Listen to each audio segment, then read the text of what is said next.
ഇന്നത്തെ ജിയോ പൊളിറ്റിക്സ് നമ്മൾ പാകിസ്ഥാനിൽ നിന്ന് തുടങ്ങാം. പ്രധാനമായിട്ട് പാകിസ്ഥാനിൽ തുടങ്ങാനുള്ള കാരണം പാകിസ്ഥാൻ ഒരു ഫ്രോഡ് പണി ചെയ്തിട്ടുണ്ട്. അതായത് ഒരു കാര്യം ആദ്യം മനസ്സിലാക്കണം. ഈ പാകിസ്ഥാൻ അമേരിക്കയ്ക്കും ഇറാനും ഇടയിലുള്ള ചർച്ച മീഡിയേഷൻ തുടങ്ങിയ ദിവസം തൊട്ട് തന്നെ അവർ പലതരത്തിലുള്ള ഉഡായ്പകളാണ് അവർ നടത്തുന്നത്. ആദ്യം ട്രംപാണ് ഇതിന് തിരികൊളുത്തിയതെങ്കിലും പിന്നീട് പല വിഷയങ്ങളും പാകിസ്ഥാൻ സ്വന്തമായിട്ട് തന്നെ അവരുടെ നെറേറ്റീവിൽ കാര്യങ്ങൾ ചെയ്തിട്ടുണ്ട്. അപ്പോൾ ഇതിന് ഒരു എവിഡൻസ് സഹിതമുള്ള ഒരു പ്രൂഫ് ഇപ്പം പുറത്തു വരുന്നുണ്ട്. അതായത് നമ്മളും ഈ വാർത്ത പറഞ്ഞിട്ടുണ്ടായിരുന്നു. കാരണം ഇൻ്റർനാഷണൽ മീഡിയ എല്ലാം തന്നെ ഇത് അങ്ങനെ തന്നെയാണ് റിപ്പോർട്ട് ചെയ്തത്. അതുകൊണ്ടാണ് നമ്മളും അത് റിപ്പോർട്ട് ചെയ്തിരുന്നത്. പക്ഷേ അത് തിരുത്തി പറയാനുള്ള ബാധ്യത നമുക്കുണ്ട്. കാരണം നമ്മളുടെ പ്രേക്ഷകർക്ക് കൃത്യമായിട്ടുള്ള വാർത്ത കൊടുക്കണം എന്നുള്ളതിൽ എനിക്ക് നിർബന്ധമുണ്ട്. അപ്പോൾ അതുകൊണ്ട് തന്നെ ഞാനിത് തിരുത്തിയിട്ട് മറ്റുള്ള വാർത്തകളിലേക്ക് പോകാം.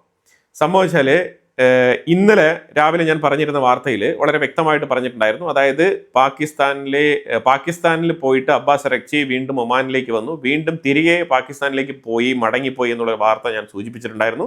പക്ഷെ അത് തികച്ചും പാകിസ്ഥാൻ്റെ ഓൺ നെറേറ്റീവിൽ സൃഷ്ടിക്കപ്പെട്ട വാർത്തയാണ്. ഇതാണ് നമ്പർ 1 ക്ലെയിം. അപ്പോൾ ഇതെങ്ങനെയാണ് സംഭവിച്ചതെന്ന് പറഞ്ഞാൽ പാകിസ്ഥാൻ തന്നെ ഈ വിഷയത്തിൽ ഇപ്പം ശരിക്കും നാണം കെട്ട് നിൽക്കുന്നൊരു സാഹചര്യമാണ്. കാരണം എന്ന് വെച്ചാൽ പാകിസ്ഥാനാണ് ഈ നെറേറ്റീവ് സൃഷ്ടിച്ചിരിക്കുന്നത്. അപ്പോൾ അതായത് ഇവർ ഉടനീളം അമേരിക്കയുമായിട്ട് ഇറാൻ്റെ നെഗോസിയേഷൻ ഇത്തരത്തിലുള്ള ഫേക്ക് നെറേറ്റീവാണ് ഇവർ സൃഷ്ടിച്ചിരിക്കുന്നത്. അപ്പോൾ അതായത് ഇറാൻ ശരിക്കും വരുന്നു എന്ന് പറയുന്ന കൺഫർമേഷൻ കിട്ടുന്നതിന് മുമ്പ് തന്നെ പാകിസ്ഥാൻ നെറേറ്റ് ചെയ്യാണ് ഇറാൻ വരുന്നു എന്ന് പറഞ്ഞിട്ട്. അപ്പോൾ ഇങ്ങനെ തുടരെയുള്ള മെസ്സേജുകൾ, പ്രത്യേകിച്ച് സെക്കൻഡ് റൗണ്ട് ടോക്കിന് ഇറാൻ വരുമെന്ന് പറഞ്ഞ് പാകിസ്ഥാൻ്റെ പ്രൊപ്പഗൻഡ അത് കൃത്യമായിട്ട് ഇപ്പം റിവീലാകുന്നുണ്ട്. ഇൻ്റർനാഷണലി ഒരുപാട് പെയ്ഡ് തിങ്ക് ടാങ്ക് വാർത്താ മാധ്യമങ്ങളുണ്ട്. അപ്പോൾ ഇവർക്കൊക്കെ തന്നെ വലിയൊരു ഗ്രൂപ്പുണ്ട്. അതായത് പണ്ട് ബ്രിട്ടീഷ് റൂൾ ഉണ്ടായിരുന്ന സമയത്ത് ഈ സ്കിൻ കളർ വെച്ചുകൊണ്ടുള്ള ചില പൊളിറ്റിക്സ് ഒക്കെ അവിടെ ഉണ്ടായിരുന്നു. അപ്പോൾ ആ സമയത്ത് കുറച്ച് ലെഫ്റ്റിസ്റ്റ് ചിന്താഗതി കൂടുതലായിട്ടും അതിതീവ്രമായ നിലയിൽ ഇന്ത്യക്കുള്ളിലും പല ഏരിയകളിലും പടർന്ന് പന്തലിച്ചിരുന്നു. അപ്പം അങ്ങനെയാണ് ഈ ലെഫ്റ്റ് ആശയം കൂടുതലായിട്ട് കത്തിപ്പടരുന്നത്. ഇന്ത്യക്കുള്ളിലും പല ഏരിയകളിലും പടർന്ന് പന്തലിച്ചിരുന്നു. അങ്ങനെയാണ് ഈ ലെഫ്റ്റ് ആശയം കൂടുതലായിട്ട് കത്തിപ്പടരുന്നത്. ആ ഒരു നെറേറ്റീവ് ശൈലിയാണ് ഈ ലെഫ്റ്റിസ്റ്റുകൾക്ക് ഉടനീളമുള്ളത്. അപ്പോൾ ഈ പാകിസ്ഥാനിലുള്ള കുറച്ച് എഡ്യൂക്കേറ്റഡ് ആയിട്ടുള്ള ആൾക്കാർ ശരിക്കും മാധ്യമപ്രവർത്തകർ ലെസ് ദൻ 1% ഇൻ്റർനാഷണൽ മാധ്യമ സിൻഡിക്കേറ്റിൻ്റെ ഭാഗമായിട്ട് ഇവർ പ്രവർത്തിക്കുന്നുണ്ട്. ഇവർക്കൊക്കെ വാട്സപ്പ് ഗ്രൂപ്പുകളും പലതരത്തിലുള്ള സോഷ്യൽ മീഡിയ ഗ്രൂപ്പുകളൊക്കെ ഉണ്ട്. ഇപ്പോൾ ഇവർ അതിനകത്തൊരു വാർത്ത പ്രചരിപ്പിച്ചു കഴിഞ്ഞാൽ BBC, CNN, അൽ ജസീറ ഉൾപ്പെടെയുള്ള ഇതേപോലെ ലെഫ്റ്റിസ്റ്റ് മാധ്യമങ്ങളെല്ലാം തന്നെ ഇതിനെ എടുത്ത് പ്രചരിപ്പിക്കും. അതാണ് പൊതുവിൽ നടന്നുകൊണ്ടിരിക്കുന്നത്. BBC ഒക്കെ പണ്ടേ പാകിസ്ഥാനിൻ്റെ പത്രമായി മാറിയിട്ട് വർഷങ്ങളായി. അപ്പോൾ ഇവിടെ ISPR എന്ന് പറഞ്ഞ ആ ഒരു ഗ്രൂപ്പിൽ ഇങ്ങനെ ഒരു വാർത്ത പാകിസ്ഥാൻ്റെ സൈഡിൽ നിന്നും ഒഫീഷ്യലി കിട്ടിയതായിട്ട് പ്രചരിപ്പിക്കപ്പെടുന്നുണ്ട്. അപ്പോൾ അതിനെ തുടർന്ന് ഈ വാർത്ത western media complete Al Jazeera പ്രചരിപ്പിക്കുന്നു, അതിനെ തുടർന്ന് BBC പബ്ലിഷ് ചെയ്യുന്നു, അതുപോലെ തന്നെ CNN പബ്ലിഷ് ചെയ്യുന്നു. അതിനെ തുടർന്ന് യൂറോപ്യൻ മാധ്യമങ്ങളെല്ലാം തുടരെ ഇത് കോപ്പി ചെയ്ത് ബ്ലൂംബെർഗ് വരെ പബ്ലിഷ് ചെയ്യേണ്ട സാഹചര്യം അവിടെ വന്നു എന്നുള്ളതാണ് മനസ്സിലാക്കേണ്ടത്. അതായത് ഒരു പ്രൊപ്പഗൻഡ പാകിസ്ഥാൻ വൃത്തിയായിട്ട് എങ്ങനെയാണ് പ്രചരിപ്പിക്കുന്നു എന്നുള്ളതിൻ്റെ തെളിവാണ് ഇവിടെ ഞാൻ പറഞ്ഞു വെക്കുന്നത്. അപ്പോൾ അത്തരത്തിൽ മൾട്ടിപ്പിൾ ഇൻ്റർനാഷണൽ മീഡിയ റിപ്പോർട്ട് ചെയ്ത വാർത്തയാണ് നമ്മളും റിപ്പോർട്ട് ചെയ്തത്. പക്ഷേ അത് റോങ് ആയിട്ടുള്ള ഇൻഫർമേഷനാണ്. അബ്ബാസ് അരഗ്ചി ഒമാനിൽ പോയിട്ട് തുർക്കിയിലേക്ക് പോകണമെന്ന് ആഗ്രഹിച്ചിട്ടുണ്ടായിരുന്നു. പക്ഷേ തുർക്കിയിലേക്ക് പോകാൻ പറ്റിയില്ല. നിർഭാഗ്യവശാൽ തുർക്കി വെൽക്കം ചെയ്തില്ല. തുർക്കി ഒഴിവുകേടുകൾ പറഞ്ഞു ഒഴിഞ്ഞു മാറി. കാരണം തുർക്കി നാറ്റോയുടെയും കൂടി ഭാഗമാണ്. അപ്പോൾ അതുകൊണ്ട് അവർ ഒരു ന്യൂട്രൽ പൊസിഷൻ എടുക്കാൻ തീരുമാനിച്ചു. പക്ഷേ അതേസമയം അവർക്ക് ഇറാനുമായിട്ട് നല്ല ബന്ധമുണ്ട്, ഇല്ലാന്നില്ല. ഇറാനുമായിട്ട് എണ്ണ കച്ചവടം കാര്യങ്ങൾ ഉൾപ്പെടെ പൈപ്പ് ലൈൻ കണക്ഷൻ വരെ അവർക്ക്, പൈപ്പ് ലൈൻ ബന്ധം വരെ അവർക്കുണ്ട്. അവർ ഈ മൊമെന്റിൽ ഡിപ്ലോമാറ്റിക് ആയിട്ടുള്ള ഒരു ഡിസിഷനാണ് എടുത്തത്. അത് കഴിഞ്ഞിട്ടാണ് അബ്ബാസ് അരഗ്ചി റഷ്യയിലേക്ക് പോകുന്നത്. അപ്പോൾ ശരിക്കും പാകിസ്ഥാൻ്റെ അടുത്ത് ഇറാൻ കാര്യങ്ങൾ വ്യക്തമായിട്ട് ധരിപ്പിച്ചിട്ടുണ്ട്.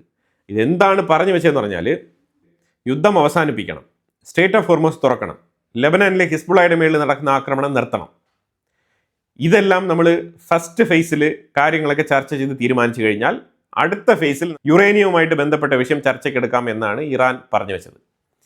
ഇതുപോലും വൃത്തിയായിട്ട് അമേരിക്കയ്ക്ക് കൺവേ ചെയ്യാൻ കപ്പാസിറ്റി ഇല്ലാത്ത, കഴിവില്ലാത്ത പാകിസ്ഥാൻ. കാരണം നമ്മൾ ഈ ആയുധങ്ങൾ ഇറക്കുമതി ചെയ്യുന്നതെല്ലാം തന്നെ കൃത്യമായിട്ട് ഒബ്സർവ് ചെയ്തിട്ടുണ്ട് നമ്മൾ. അതുപോലെ തന്നെ ഇനി വാർഷിപ്പുകളൊന്നും കൂടുതൽ ഇങ്ങോട്ട് വരാനില്ല. വാർഷിപ്പുകളെല്ലാം തന്നെ കൃത്യമായിട്ട് അറേഞ്ച് ചെയ്ത് നിർത്തിയിരിക്കുകയാണ്. അപ്പോൾ ഈ മൊമെൻറ്റ് വളരെ സ്യൂട്ടബിൾ ആയിട്ടുള്ള ടൈമായിട്ടാണ് നമുക്ക് മനസ്സിലാക്കാൻ പറ്റുന്നത്. എനിവേ, അത് നമ്മൾ ഓൾറെഡി തന്നെ പറഞ്ഞിട്ടുണ്ടായിരുന്നു 3 to 4 days. അപ്പോൾ അതായത് 3 ദിവസം എന്ന് പറഞ്ഞ ഒരു ഡെഡ് ലൈനാണ് ട്രംപ് ഇപ്പം പറഞ്ഞിരിക്കുന്നത്. ഇപ്പം മൊത്തത്തിൽ യൂറോപ്യൻ രാജ്യങ്ങളുടെ ഒരു വീക്ഷണം എന്ന് പറഞ്ഞാൽ അമേരിക്കയ്ക്ക് എതിരായിട്ടാണ് അവർ കാര്യങ്ങളൊക്കെ പറയുന്നത്. അപ്പോൾ അതുകൊണ്ട് തന്നെ അവർ പറയുന്നത് ഇറാൻ ഇപ്പം ടോപ്പ് ലെവലിലാണ് നിൽക്കുന്നത് നെഗോസിയേഷനിൽ. അതിന് ഏറ്റവും സുപ്രധാനമായിട്ട് ജർമ്മനിയുടെ ചാൻസലർ മെർസ് ഫ്രെഡറിക് പറഞ്ഞിരിക്കുന്നത് അമേരിക്ക ഒരു പരിധിവരെ തോറ്റു തന്നെയാണ് പുള്ളിക്കാരൻ പറയുന്നത്. മെർസ് ഫ്രെഡറിക് പുള്ളിക്കാരൻ പറഞ്ഞു വെക്കുന്നത് ഫെൻറ്റാസ്റ്റിക് നെഗോസിയേഷനാണ് ഇറാൻ നടത്തിയത്. അമേരിക്കയെ സ്ട്രാറ്റജിക്കലി വളരെ വ്യക്തമായിട്ട് തന്നെ അവരെ ഡോമിനേറ്റ് ചെയ്ത് ചർച്ച നടത്താൻ ഇറാന് സാധിച്ചിട്ടുണ്ട് എന്നുള്ളൊരു അക്സെപ്റ്റൻസ് കൊടുക്കുകയാണ് മെർസ് ഫ്രെഡറിക് ഇറാന്. അതേസമയം യൂറോപ്യൻ യൂണിയൻ്റെ കമ്മീഷണർ ഉർസുല ഫോൺ ഡർ ലയൻ പറയുന്നത് ഇറാൻ സ്ത്രീകൾക്ക് സ്വാതന്ത്ര്യം കൊടുക്കുന്നതിൽ കുറച്ച് പിന്നിലാണ്. അവർക്കുള്ള സ്വാതന്ത്ര്യം ഉറപ്പുവരുത്തി കഴിഞ്ഞാൽ ഇറാൻ്റെ മേളിൽ ഏർപ്പാടാക്കിയിരിക്കുന്ന ഉപരോധങ്ങളെല്ലാം തന്നെ ഞങ്ങൾ നീക്കം ചെയ്യാൻ തയ്യാറാണെന്നുള്ള ഒരു സ്റ്റേറ്റ്മെൻറ്റ് ഉർസുല ഫോൺ ഡർ ലയൻ പറയുന്നുണ്ട്. നിലപാട് മാറ്റങ്ങളാണ് വളരെ വ്യക്തമായിട്ട് നമ്മളിവിടെ മനസ്സിലാക്കേണ്ടത്. അതിനാണ് ഞാൻ ഈ കാര്യങ്ങളൊക്കെ വ്യക്തമായിട്ട് പറഞ്ഞു പോകുന്നത്. Pakistan not a skillful country, Pakistan not reliable എന്നുള്ള സ്റ്റേറ്റ്മെൻറ്റാണ് ഇറാൻ മുന്നോട്ട് വെക്കുന്നത്. എന്തിനാണ്? മീഡിയേഷൻ. ട്രംപിൻ്റെ 3 ദിവസത്തെ ഭീഷണി ഞങ്ങളടുത്ത് വേണ്ട, ഞങ്ങൾ ശക്തമായ രീതിയിൽ തിരിച്ചടിക്കും. മിഡിൽ ഈസ്റ്റിലുള്ള നെയ്ബർഹുഡ് രാജ്യങ്ങളിൽ സ്ഥിതി ചെയ്യുന്ന അമേരിക്കൻ ബേസുകളെ വീണ്ടും ആക്രമിക്കുമെന്നുള്ള താക്കീത് തന്നെയാണ് ഇറാൻ പറഞ്ഞിരിക്കുന്നത്. ഇതിലൊരു കാര്യം മനസ്സിലാക്കണം. പിന്നെ നിങ്ങൾ ആരുമായിട്ട് സംസാരിക്കാനാണ് മിഡിൽ ഈസ്റ്റ് രാജ്യങ്ങളിലേക്ക് പോയത്? ഒമാനിൽ നിന്നും സൗദി അറേബ്യയെ വിളിച്ച് ഫോണിൽ സംസാരിച്ചത് എന്തായിരുന്നു? അപ്പോൾ ഇങ്ങനത്തെ വിഷയങ്ങളൊക്കെ നമ്മൾ നോക്കുമ്പോൾ നമുക്ക് മനസ്സിലാക്കാൻ പറ്റുന്നത് ഇറാൻ ഇവിടെ കൃത്യമായിട്ട് മിഡിൽ ഈസ്റ്റ് രാജ്യങ്ങളെ തന്നെയാണ് ടാർഗറ്റ് ചെയ്യുന്നത്. വീണ്ടും മിഡിൽ ഈസ്റ്റിലുള്ള രാജ്യങ്ങളെല്ലാം ഇറാനെയും അതേ അളവുകോലിൽ തന്നെ അതേ ത്രാസിൽ തന്നെയാണ് തൂക്കുന്നത് കേട്ടോ. റഷ്യ വിസിറ്റ് വളരെ സുപ്രധാനമായിട്ടുള്ളൊരു വിസിറ്റായിട്ട് കരുതപ്പെടുന്നുണ്ട്, ഇൻക്ലൂഡിങ് ഇന്ത്യക്കും ചേർത്ത്. കാരണം അവിടെ റഷ്യ കൃത്യമായിട്ട് INSTCയുമായിട്ട് ബന്ധപ്പെട്ട റൂട്ടിനെ കുറിച്ച് ചർച്ച ചെയ്തിട്ടുണ്ട്. ഇപ്പോൾ റഷ്യയ്ക്ക് മേളിലും ഉപരോധങ്ങളുണ്ട്, അതേപോലെ തന്നെ ഇറാൻ്റെ മേളിലും ഉപരോധങ്ങൾ നിലനിൽക്കുന്ന സാഹചര്യത്തിൽ റഷ്യയും ഇറാനും തമ്മിൽ ട്രേഡ് ചെയ്യാൻ വേണ്ടിയിട്ട് ഈ കാസ്പിയൻ സീ ആ റൂട്ട് വഴി ഡയറക്റ്റായിട്ട് ഇറാനിൽ നിന്നും വളരെ എളുപ്പത്തിൽ തന്നെ റഷ്യക്കുള്ളിൽ എത്താനുള്ള ഒരു മാർഗമായിട്ട് അതിനെ കണ്ടെത്തുകയാണ്. ഇതിൽ ബദൽ റൂട്ട് എന്നുള്ള നിലയിൽ INSTC കോറിഡോറുമായിട്ട് ബന്ധപ്പെട്ട ഒരു പോർഷൻ എടുത്ത് ഉപയോഗിക്കാൻ വേണ്ടിയിട്ട് റഷ്യ സജസ്റ്റ് ചെയ്തിട്ടുണ്ട്. അതിലൂടെ ഈ മെയ് മാസം ലോഞ്ച് ചെയ്യാനിരുന്ന INSTC നമുക്ക് പാർഷ്യലി ലോഞ്ച് ചെയ്യാൻ പറ്റുമെന്നാണ് അവരുടെ ചർച്ചയിലുടനീളം ആ പോസിബിലിറ്റീസിനെ കുറിച്ചാണ് അവർ വിലയിരുത്തിയത്. അതായത് വളരെ ഈസി ആയിട്ട് ട്രേഡ് നടത്തണം. അതാണ് ഇറാനും റഷ്യയ്ക്കും വേണ്ടത്. റഷ്യ ശക്തമായിട്ട് ബൈലേറ്ററൽ എഗ്രിമെന്റ് സൈൻ ചെയ്ത് ഞങ്ങൾ ഇറാനോടൊപ്പം പൂർണ്ണ പിന്തുണ അറിയിക്കുന്നു എന്നുള്ള നിലപാടാണ് റഷ്യ സ്വീകരിച്ചത്. പക്ഷേ റഷ്യയ്ക്ക് നിലപാട് സ്വീകരിക്കാനേ പറ്റുകയുള്ളൂ. ബാക്കിയെല്ലാം തന്നെ ഉക്രൈനുമായിട്ടുള്ള യുദ്ധത്തിൽ എൻഗേജ്ഡ് ആണ്. ഉക്രൈൻ ആണെന്നുണ്ടെങ്കിൽ റഷ്യക്കുള്ളിൽ റഷ്യയുടെ എണ്ണപ്പാടങ്ങൾ മൊത്തം അടിച്ച് ചിന്നാഭിന്നമാക്കിയിരിക്കുകയാണ്. അതുമായിട്ട് ബന്ധപ്പെട്ട വീഡിയോ ഞാൻ പങ്കുവയ്ക്കുന്നുണ്ട്. അപ്പോൾ ഈ സാഹചര്യത്തിൽ അബ്ബാസ് അരക്ചി റഷ്യയിൽ വെച്ചിട്ട് അമേരിക്കയെ താഴ്ത്തിക്കെട്ടി സ്റ്റേറ്റ്മെൻറ്റ് പറയുന്നുണ്ട്. ഇത് പല മാധ്യമങ്ങളും റഷ്യക്കുള്ളിൽ വെച്ചിട്ട് അങ്ങനെ പറഞ്ഞത് ശരിയായില്ല, റഷ്യക്കുള്ളിൽ വെച്ച് പറഞ്ഞത് കൊണ്ട് അമേരിക്ക അതിനെ വലിയ രീതിയിൽ മുഖവിലിക്കെടുക്കും എന്നുള്ള രീതിയിലൊക്കെ പറയുന്നുണ്ട്. എന്താണ് പുള്ളിക്കാരൻ പറഞ്ഞതെന്ന് പറഞ്ഞാൽ, അതായത് അമേരിക്ക ഞങ്ങളുടെ മുന്നിൽ തോറ്റിരിക്കുകയാണ്, അവർ ലക്ഷ്യം കണ്ടിട്ടില്ല, അവർ പറയുന്നത് പോലെയുള്ള ഒരു അച്ചീവ്മെൻറ്റും അമേരിക്ക നടത്തിയിട്ടില്ല, അതുകൊണ്ട് അവർ നിരന്തരം ഞങ്ങളുടെ കാല് പിടിക്കുകയാണ്. എന്തിനു വേണ്ടിയിട്ടാണ്? ഡീലിന് വേണ്ടിയിട്ട് എന്നുള്ള സ്റ്റേറ്റ്മെൻറ്റ് റഷ്യയിൽ വെച്ചിട്ട് അബ്ബാസ് അരക്ചി പറയുന്നുണ്ട്. ഇത് അമേരിക്ക വലിയ രീതിയിൽ എടുക്കുമ്പോൾ ചോദിച്ചു കഴിഞ്ഞാൽ എന്നെ സംബന്ധിച്ചിടത്തോളം ഡെത്ത് ടു അമേരിക്ക എന്ന് പറഞ്ഞിട്ട് ഓപ്പൺ ആയിട്ട് ഇറാന്റെ പാർലമെന്റിലും ഏതൊരു മീഡിയയുടെ മുന്നിലും നിരന്തരം വിളിച്ചു പറയുന്ന ഇറാനെ ഒന്നും ചെയ്യാൻ കഴിഞ്ഞിട്ടില്ല അമേരിക്കയ്ക്ക് ഇതുവരെ. വെറും 34 കിലോമീറ്ററുള്ള സ്ട്രേറ്റ് ഓഫ് ഹോർമോസിനെ അമേരിക്കയ്ക്ക് ഒന്നും ചെയ്യാൻ കഴിഞ്ഞിട്ടില്ല. ഔട്ട്ഡോറിലാണ് ഇവരിപ്പോൾ ബ്ലോക്കേഡ് സൃഷ്ടിച്ചിരിക്കുന്നത്. മറ്റേ ഉള്ളിൽ ഇറാനാണ് ബ്ലോക്ക് ചെയ്യുന്നത് കപ്പലുകളെ. അപ്പോൾ രണ്ടുപേരും അങ്ങോട്ടും ഇങ്ങോട്ടും ബ്ലോക്ക് ചെയ്യുന്നുണ്ട്. അപ്പോൾ അത് തന്നെ പൂർണ്ണമായിട്ടും ഇറാന്റെ ബ്ലോക്കേഡിനെ പൂർണ്ണമായിട്ടും നിർവീര്യമാക്കാനും അമേരിക്കയുടേതായിട്ടുള്ള ഫുൾ ഡോമിനൻസ് സ്ട്രേറ്റ് ഓഫ് ഹോർമോസിൽ സ്ഥാപിക്കാനും ഇതുവരെ അമേരിക്കയ്ക്ക് സാധിച്ചിട്ടില്ല. 2 വാർഷിപ്പുകൾ അവിടെ കൊണ്ടിട്ടിട്ടുണ്ട്.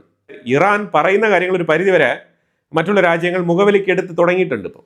അപ്പോൾ അതുകൊണ്ട് ട്രംപിനെ നേരിട്ട് തന്നെ പല രാജ്യങ്ങളുടെ നേതാക്കളും വിമർശിക്കുന്നുണ്ട്. കാനഡയുടെ പ്രൈം മിനിസ്റ്റർ മാർക്ക് കെർണി വിമർശിച്ചിട്ടുണ്ട്. അതായത് ട്രംപ് പറയുന്നൊന്നും വലിയ കാര്യമായിട്ട് എടുക്കേണ്ടതില്ല, അമേരിക്കയുടെ സ്റ്റേറ്റ്മെൻറ്റുകളെ ഇഗ്നോർ ചെയ്തിട്ട് പോകണം, ഈ താരിഫ് ആയിക്കോട്ടെ എന്തും ആയിക്കോട്ടെ, വലിയ രീതിയിൽ വലിയ എണ്ണം കളിക്കാൻ നിന്ന് കഴിഞ്ഞാൽ നമ്മൾ മൈൻഡ് ചെയ്യേണ്ട ആവശ്യമില്ല എന്നാണ് മാർക്ക് കെർണി പറഞ്ഞു വെക്കുന്നത്.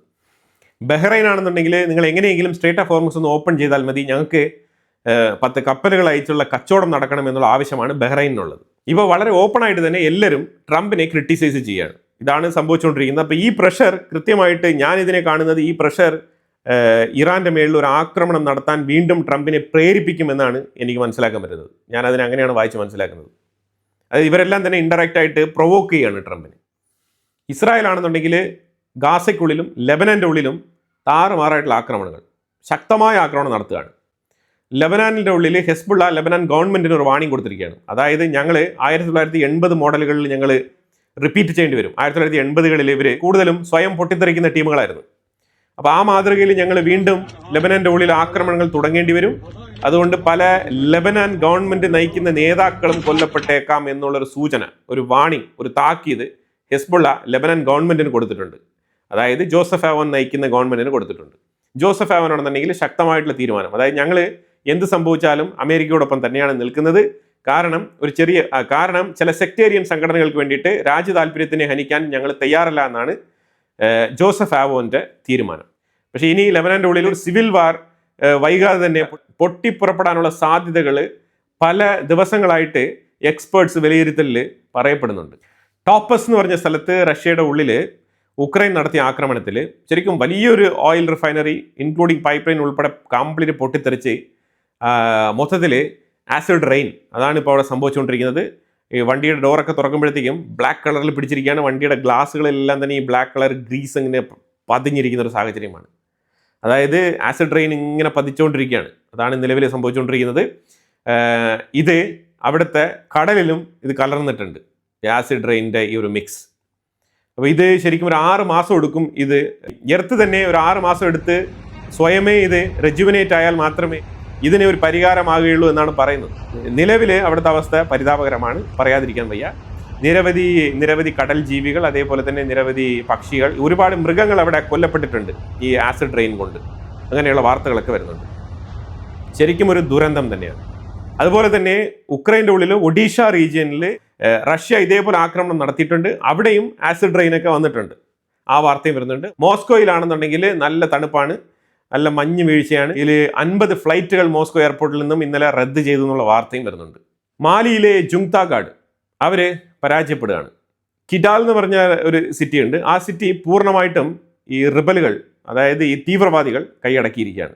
പ്രത്യേകിച്ച് JNIM അതുപോലെ തന്നെ FLA എന്ന് പറഞ്ഞ ഈ 2 ഭീകരവാദി സംഘടനകൾ ഈ കിഡാൽ എന്ന് പറഞ്ഞ ഈ ഒരു നഗരം പൂർണ്ണമായിട്ടും അവർ കൈപ്പറ്റിയിരിക്കുകയാണ്. അവിടെയാണ് ശരിക്കും വാഗ്നർ ഗ്രൂപ്പിന്റെ കുറച്ച് ആൾക്കാരെ അവർ ബന്ദികളാക്കി വെച്ചിരുന്നത്.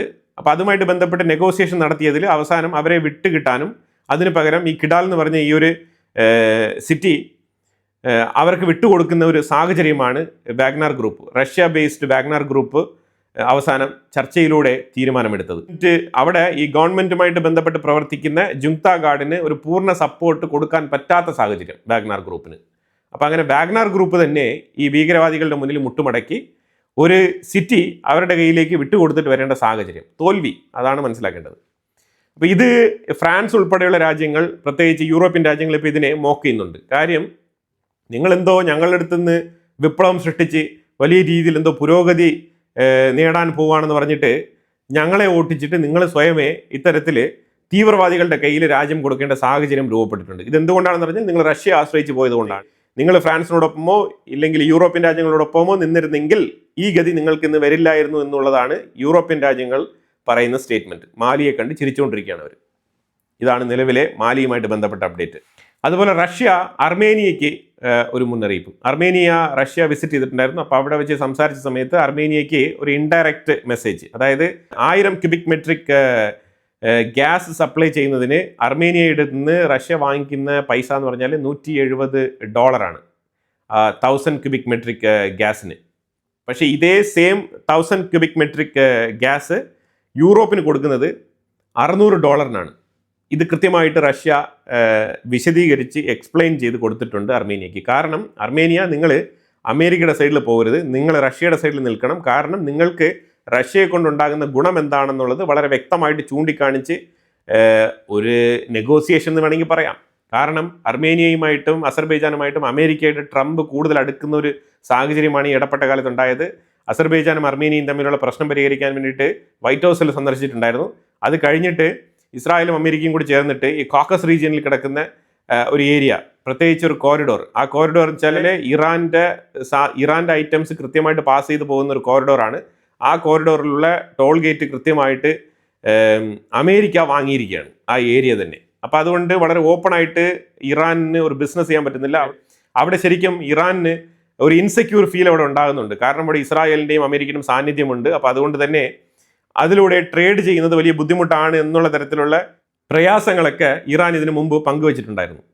അപ്പോൾ അതായത് അർമേനിയ കൃത്യമായിട്ട് റഷ്യയുടെ പക്കൽ നിൽക്കണം എന്നുള്ളൊരു മെസ്സേജാണ്, സ്ട്രോങ് ആയിട്ടുള്ള മെസ്സേജാണ്, ശക്തമായിട്ടുള്ള മെസ്സേജാണ് റഷ്യ നൽകിയിരിക്കുന്നത്. പക്ഷേ അമേരിക്ക ഇന്നത്തെ കാലഘട്ടത്തിൽ വളരെ ഡോമിനേറ്റഡ് ആണ്. റഷ്യയ്ക്ക് അത്ര എളുപ്പത്തിൽ അമേരിക്കയെ വെല്ലുവിളിച്ച് മുന്നോട്ട് പോകാൻ പറ്റാത്തൊരു സാഹചര്യമാണ് ഇപ്പം നിലനിൽക്കുന്നത്. അപ്പോൾ എന്തായാലും ഒരുവിധം ഇന്നത്തെ ജിയോ പൊളിറ്റിക്സ് എല്ലാം തന്നെ നമ്മൾ നോക്കിയിട്ടുണ്ട്. ഇതിനെക്കുറിച്ചുള്ള അഭിപ്രായങ്ങൾ കമൻറ്റ് ബോക്സിൽ രേഖപ്പെടുത്തുക. കൂടുതൽ വാർത്തകളുമായിട്ട് അടുത്ത വീഡിയോയിൽ വരാം. Thank you so much.